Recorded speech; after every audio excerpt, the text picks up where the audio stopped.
Hello, I want to welcome you to my webinar. We're going to talk about 4 steps to mastering your basic personal finances. These are not complicated. They are not meant to be overwhelming or be challenging. They are the 4 things that I really found helped me when I was struggling so much with my finances to kind of get myself organized and start making a plan to manage the money I had and pay off the debts that I had accumulated over time. So I want to share them with you because I want you to feel empowered to confidently manage your basic personal finances. And sometimes I think we just need some really straightforward tools that we can utilize to kind of get that job done. So I'm going to start by quickly running over the agenda for this webinar, and then we will dive in. So I want to start by talking about the value of a budget. This might seem like a strange place to start for you, but I really struggled with understanding why a budget was so important. I had really ineffective and poorly put together budgets for a long time, many, many years. And I just thought budgets were frustrating and confining, and I didn't really understand the value. So I think if you start from a place of getting why a budget is so important and all the ways that it can benefit you, then it'll be easier for you to buy into all the other steps. So we're going to start with the value of a budget. We're going to move on to tracking our spending. Then we're going to talk about creating that budget, debt payoff plan, and then we'll move on to savings. So let's start with the value of a budget and why it is such an important and valuable tool and why you're going to hear me talk about it all the time. So first of all, a budget provides financial clarity. It gives you a clear picture of all of the income that you have and all of the expenses that you have. It helps you understand where your money's coming from, where it's going, and it just makes everything very clear. There's no questions. If you have a good quality budget and you look at it, you know exactly how much you're spending, where you're spending it, what you're spending it on, and where all that money is coming from in your into your accounts. So first, providing financial clarity. Second of all, budgets allow you to set and track financial goals. So whether it's something simple like saving for a vacation or a piece of furniture or something like that, or you're paying off debt and it's a little more long-term, or you're investing for retirement, a budget helps you figure out how much money you have to allocate to these different objectives so that you can achieve your goals. It is so important when you are working with your budget that you're thinking about what goals you want to work on and then how your budget can help you achieve those. The next thing is financial control. When you have a really good budget, you are absolutely in charge of your money. There were, like I said, so many years where I had these terrible budgets and my money really felt like it was in charge of me. I felt like I was just along for the ride and it was not a very good ride at all. So when you have a good quality budget, you are in charge of your money, and a budget will empower you to make really thoughtful decisions about your spending and your saving rather than just kind of relying on guessing or your impulse on what you feel like buying that day. So I really find the budget just makes it much easier for me to be thoughtful about where I'm spending my money and what I'm spending it on. A budget also helps with savings and emergencies. So if you saw my last webinar, I talked about the word emergency and how for some people it's a little bit triggering, it's a little bit negative for them, and they don't like thinking about I'm planning for an emergency. I get that. So you can name your emergency fund whatever you want. You can call it your just in case fund or your rainy day fund or your someday or whatever you want to call it. But for the purpose of me sharing with you, I'm going to refer to it as an emergency fund just because I think for ease, everybody kind of knows what that means. So a budget helps you allocate money towards your savings, and that includes your emergency savings. So we all want to have some money set aside. Ideally, we want to have it. There were so many years I didn't have it at all, which is part of why I had debt. But if you have an emergency savings fund aside, then when things come up, those unexpected expenses come up, you have that cushion so that you have peace of mind that you have some money to pay for it. even if you don't have enough money to cover the whole thing, I found that, man, even if I just had a couple $100s to put towards it, that felt really good for me. It felt like, okay, great. I'm going to have to put some on the credit card, but I won't have to put as much. Like I'm going to have some money saved up. And so I think having an emergency fund is a really valuable tool. Budgets also help with managing and paying off your debt. So it helps you know you can allocate funds, know where you can get money from, right? Where you can allocate from towards debt payments to help you, if your goal is to be debt free, or if your goal is just to carry like a low debt balance. That budget helps you know where you can take money from to help keep those debts down or help start paying them down. Budgets also really highlight any problem areas that you have in your spending patterns or any habits that you have that are detrimental to your financial health. And detrimental might feel like a really big word to use here, but I'm just going to give you a little example from ours. So we were a couple times a week ordering delivery. I was going to say takeout, but delivery and food, right? For dinner. We'd be like, oh, it's been a long day. I'm tired. I don't feel like cooking. Let's just deliver. Where do you want to order from? And we were just ordering delivery a couple times a week. And then we started ordering takeout a couple times. My husband was like, I'll just run and get it. No biggie. And I realized that there was a huge difference in the price for takeout from the same restaurant as delivery.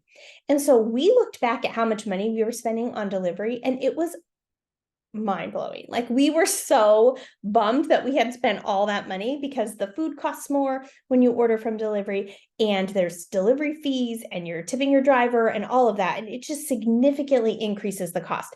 So while that wasn't necessarily, you might think the word detrimental is huge, we were like, that is hundreds of dollars over the last few months that we could have put somewhere else. So having this budget helps you identify things like that, places you're spending more than you realize. Just it really highlights all of that for you so you get a clear picture. Budgets reduce financial stress. That feels counterintuitive to how I would have used to feel.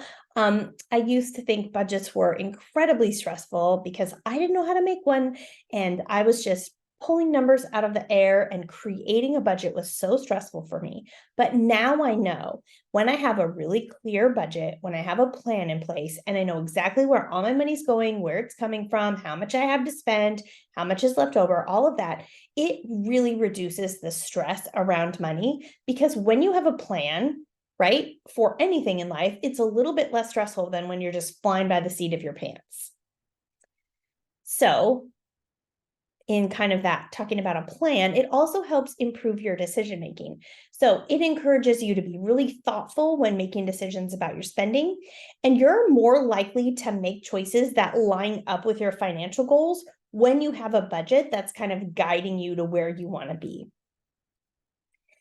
Wealth building. So for some of you, wealth building might feel really far away. And for others, wealth building is a goal. You want to build your personal wealth, or generational wealth, maybe is something you're thinking about.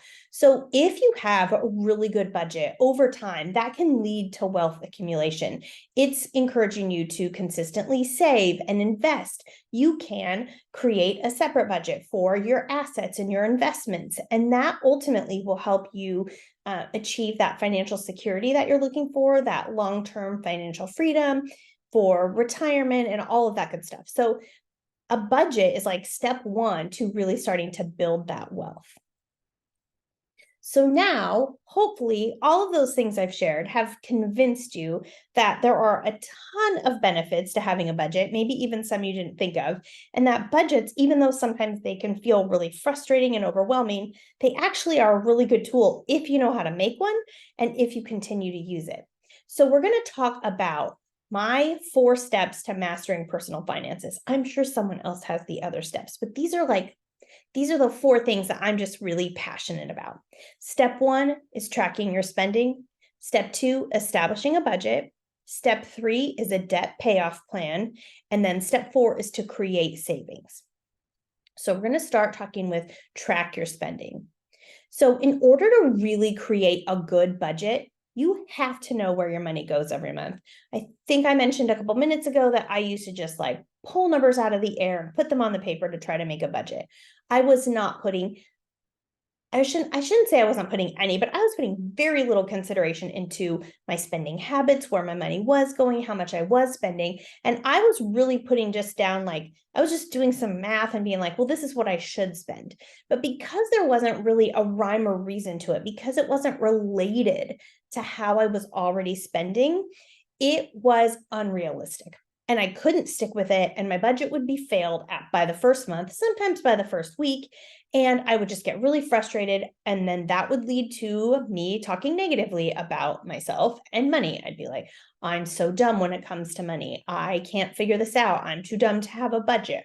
All of these things, none of them are true, but they are all exactly how I was feeling when I was trying to work this all out. And so I would be super discouraged. So tracking your spending will help you create a really solid budget, which then will help you build your confidence around your money because you're going to see success. My best recommendation is to start with 1 month before you create your budget and then continue tracking after that. I recommend starting on the first of the month because that's typically like if you start on the first and you go to the end of the month, all of your bills will have appeared during that time. You will have bought a month's worth of groceries. You will have, all of those things that typically come up. I think a week is not enough, but a full month is a really good place to start. And again, if you get paid like, and it's not the first, like maybe you kind of have a cycle. I used to get paid once a month and I think it was the 20th. So like my budgeting cycle kind of started on the 20th. So if you have something like that where it makes sense for you to start at a different time, you can do that, but 1 full month. And then you're going to work to step 2, which is establishing a budget. So you're going to use that tracking that you put together to create your budget. And I want you to know that budgets are working documents. They have to be changed and adjusted. I used to write my budget. It wouldn't be right the first month. I'm quitting. I'm giving up. What I didn't realize is that budgets have to be adjusted and changed. You might go 6 months and the budget stays the same, and then your insurance goes up, or maybe it goes down, or you get a new car and your car payment is different, or your rent goes up, or a million things could happen, right? And so budgets have to be a working document, something that you're comfortable changing and adjusting over time. So now we've tracked our spending, and then we've used that tracking to create this budget that we know is a working document. So we're going to be able to be flexible and know that it's going to change. This is like draft 1. And then we're going to move to step 3, which is a debt payoff plan. So if you are listening to me now and you're thinking, I don't have any debt, I still want you to keep this in the back of your mind, because at any time, any of us could have an emergency or something crazy come up that requires us to take out a loan or use a credit card or something that we hadn't originally planned on. So I just want you to use this information, like keep it in the back of your mind so you have an idea about what you would do if you ever needed it. If you are someone who has debt, these are my best steps to getting started. So the first thing I want you to do is gather all of your debt information into one place. So who you owe the money to, how much you owe, and what your minimum monthly payment is every month. And you need to write it all down in one place or type it in a chart or whatever works best for you, but it all has to be there. Every debt, whether you think it's a fine debt to have, your mortgage, or whether you think it's a really bad debt that you hate having, whatever it is, get it all in one place. And then you're going to create a debt payoff plan. When you work on this plan, including your things like mortgage and your car, unless you're really trying to pay your car off fast or pay your house off fast, they don't need to be part of this debt payoff plan. You're really looking to pay off those higher interest things that are just increasing in amount every month because you're either using them more, because the interest is crazy and it's just you can't pay it off fast enough, whatever the reason. Everything that you really want to get paid off in a quick manner or have as part of your plan, whatever way works for you, get those gathered.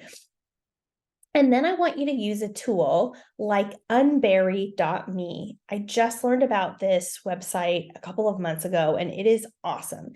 So you don't have to give them your personal information. You don't have to register or anything like that. You just put your debts and amounts and payments information onto the site, and it calculates for you a debt payoff plan. There are two kind of main ways that people pay off debt. One is called Avalanche and one is called Snowball. And that website will explain them to you, and it will show you what it would look like for you to use either of those. And you will see, like, if I was using this back in my time of debt overwhelm, I would have felt such relief because it was like a plan. And remember how earlier I said when you have your budget, it's like a plan and it kind of reduces stress. This would have been so like stress reducing for me because I would have been able to see a clear plan in front of me. So that's what I want you to do. Get this debt payoff plan set up. And then you're going to move to step 4, create savings. So review your budget and figure out how much you have available to direct towards savings. And I want you to think about long and short-term investments.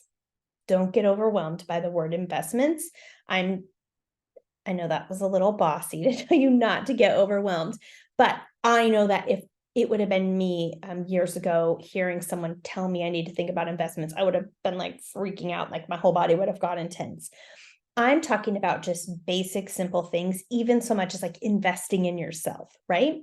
So I think it's super important to set up some sort of savings, whether you can only afford to put $5 a month into your savings, then that's what you should be doing.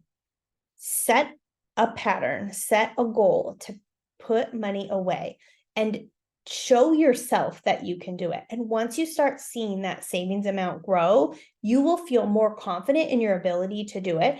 And you might even get to the point where you're like, okay, let me figure out how to move some things around so I can put more money toward my savings. When I'm talking about investments, I'm thinking more like along the lines of like retirement accounts.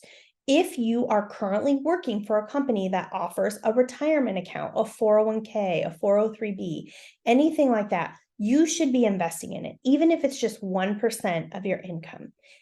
It is not complicated to understand a 401k, but it's more than I am sharing with you today. So if you have an HR person or somebody that you work with that you trust, that you could say, hey, can you explain to me just kind of the basics of a 401k and how it works and how the money comes out of my check and all of that good stuff? People are more than happy to do that for you. So that's what I'm thinking of as a long-term investment. If you have the option to start putting money away for your future at work, you should absolutely take advantage of that. So now that we've kind of gone over these 4 steps, what is next for you? So if this all makes sense and you're like, okay, great, this like gives me a path, I see where I need to go, I know what I need to do, I need to start by tracking, that if that all is like where you're at and your head is like, this is good, I'm ready, I want you to just dive in, figure out when you're going to start tracking your spending, figure out how you're going to track it, and go for it. If you just took this all in and you're like, okay, it makes sense in theory, but I'm still overwhelmed and I'm not sure what to do and I need more information, and I really want someone to kind of walk me through this in a little more detail, then you should sign up for my course. So I have a course where I dive a little deeper into each of these 4 elements, and I talk a lot more about the how and the why that each of these are important. The course is called Know Your Worth, 4 Simple Steps to Help Take Control of Your Finances. And you learn the steps to get your finances under control so that you feel confident about what you need to do. And then you start to build on that confidence, right? So in the course, I show you how to evaluate your finances, establish a realistic budget, and then create a financial plan for yourself. The course is just 4 modules and it's a total of 90 minutes. So it's not a crazy time commitment. It's all online and at your own pace. So if you can just do like 20 minutes at a time, you can watch one module at a time and kind of kind of digest it before you dive into the next one, you also will always have access to the course. So you can watch it and then watch it again. You can watch all the modules at once so you have a good picture of the whole plan, and then go back and watch module 1, which is like step 1, and do that. And then watch module 2 and then do that one. So you have it forever. I'll also email you a digital workbook that you can either write in online, or you can print it out and handwrite everything. It's got tools where you can take notes. It's got things to help you track your spending and your savings. It's got a savings challenge in there. There's all kinds of tools in there that line up with the course. It is only $97, but because you are participating in this webinar, you get $20 off. You just use the code webinar when you sign up for the course. And I have a referral bonus for you. So any friends who sign up, you can give them the code friend and they will save $10. And then I will credit you $10 back. So if you have a friend sign up, you share the code with them, they save $10, you email me, you say, hey, this is my friend who signed up. I see, yep, they signed up, they used code friend, and I will refund you $10 of your course fee, and you can do that as many times as you want. So you sign up for the course at growingempowered.com, and all of the coupon codes are good through October 28th. So it's a whole week of kind of launching this course and getting everybody really committed to kind of evaluating their finances. My thinking is, if we kind of really spend some time at the end of this year getting everything kind of under control and getting a plan so we know what we're doing moving forward, you can start the new year really feeling confident about your finances. So thank you. I really, really appreciate you being here. I'm so grateful for your time and for your trust, and for just, hearing what I have to share about. I'm just really passionate about everybody feeling confident about their personal finances. So you can email me any questions you have about the course or about Growing Empowered or anything at all at info@growingempowered.com, and I will get back to you with your information. So thank you so much, and I really appreciate you.